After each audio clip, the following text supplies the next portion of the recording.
warfare is not tanks rolling across the border. And I think it's important that what we need to understand here is that we've got to stop thinking there's war and there's peace.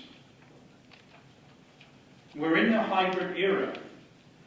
And that what you think of as war is not necessarily what other people think is war. What you call war is not necessarily what other people call war.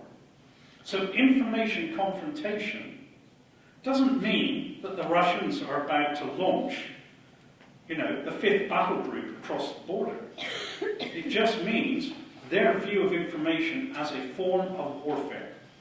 When they are trying to achieve something, for instance, to annex part of Ukraine, they use information warfare in order to influence the rest of the world to let them do what they want to do.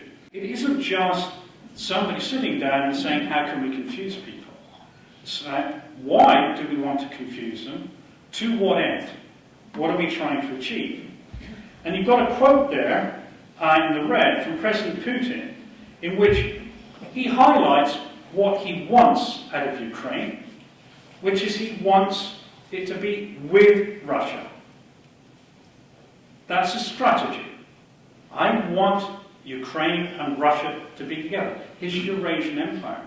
But he puts it in a way that's a narrative. He says Kiev is the mother of Russian cities. Ancient Rus is the common heritage. We cannot live without each other. That's an appeal to the heart. The strategy is Russia, Ukraine. The narrative is we must be together. And that's part of what the Russians form, their narratives, and how they talk to the world out. And it's an important thing here, because information confrontation is a much bigger thing than it is for us. Information confrontation to them is psychological operations, cyber warfare, including cyber offense, public affairs, any form of pressure, use of the internet. It's a very broad definition. So when they look at how they conduct operations, information confrontation is fundamental. When it came to Ukraine, the Russians used disinformation techniques in order to confuse us, delay us, and deceive us. And by the time we had decided that, yes, the Russians really were taking Crimea, they'd taken Crimea. What we're facing here, and part of the disinformation campaign, is an attack really on fact. And even more, an attack on our faith in fact. The quote on the top right is from the editor of RT, Russia Today, the primary English language propaganda outlet of Russia, in which he says there's no such thing as objectivity. I was a journalist for 21 years. I can tell you there is. I can tell you there is. It's hard, it requires constant effort, but it exists. Listen to what people are saying. Should there be some kind of, like doctors take a Hippocratic oath, should there be some kind of oath for journalists to promise to tell the truth, have that balance and objectivity? And should we look for more sort of robust media monitoring in our own Western countries? Just a thought. When we had the Kosovo campaign, which is my last big story as a journalist, there was an immense internal questioning about how we'd covered that war. Had we been too kind to NATO? Had we been too kind to Milosevic? There was a lot of debate. There was quite a lot of debate that followed the first Gulf War as well, and an awful lot of debate after the Iraq War, which I wasn't a part of because I was in NATO by then. I've not yet seen that debate within the media. I think the media is having hard times with the economics of the situation and the threats more. But I think journalism does need a debate about what's going on, whether it's a Hippocratic oath or not, but they need that debate. I'm not seeing it. The journalists I still speak with, a lot of them are deeply frustrated because they know they're being played. And it's not that they want to be anti-Russian, they want to be pro-journalist. And they think, and they know that somehow they're not getting it right. And that debate needs to be had. And I think journalists need that because, you know, I may be an ex-journalist, but journalism is still a fundamental force for good. And I don't want to see it demeaned by, frankly, crap like RT. The big question is, what are we doing about it? Well, the reason that the point is that we have not reacted because we're not sure what to do.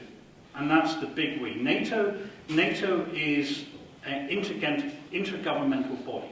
NATO is as strong as the nations that support it. As I'm from Czech Republic, I'm very proud to say that in Czech Republic now a new center will be established.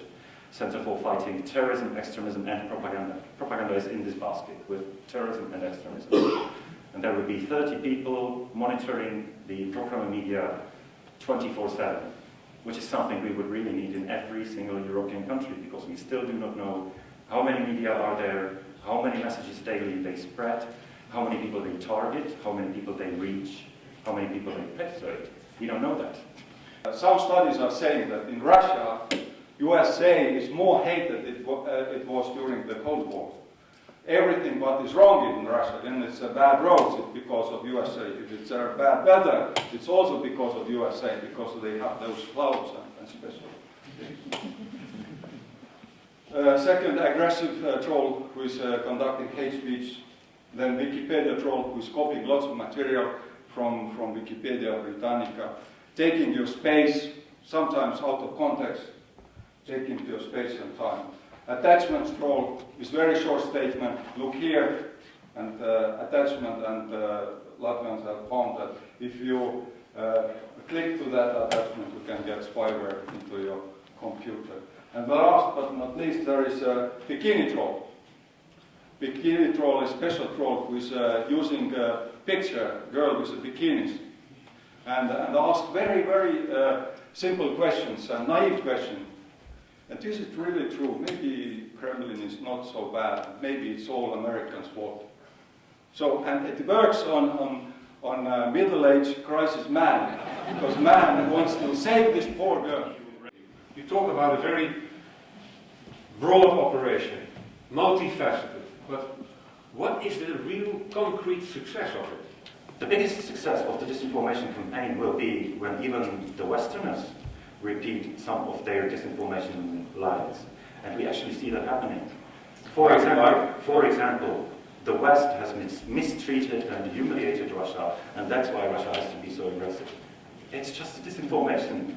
None other partner received such privileges as Russia. Have you been thinking about strategies for taking that fight to Russia and undermining Putin's legitimacy in his own base? Actually, I also think that what we should fear most is the problem we have here in our societies. Maybe we should really deal with this first. Working with Russians, you have to be very careful about what you do to the Russians. A simple example, during the Ukrainian conflict, the Soldiers' Mothers Union started saying, what's happened to our sons, where are our sons? And they started revealing that the sons were coming back in body bags from Ukraine. And they went on, one of them went onto the Western media, and the following day she was arrested. I'm very unenthusiastic about us sitting comfortably in The Hague telling Russians to take chances.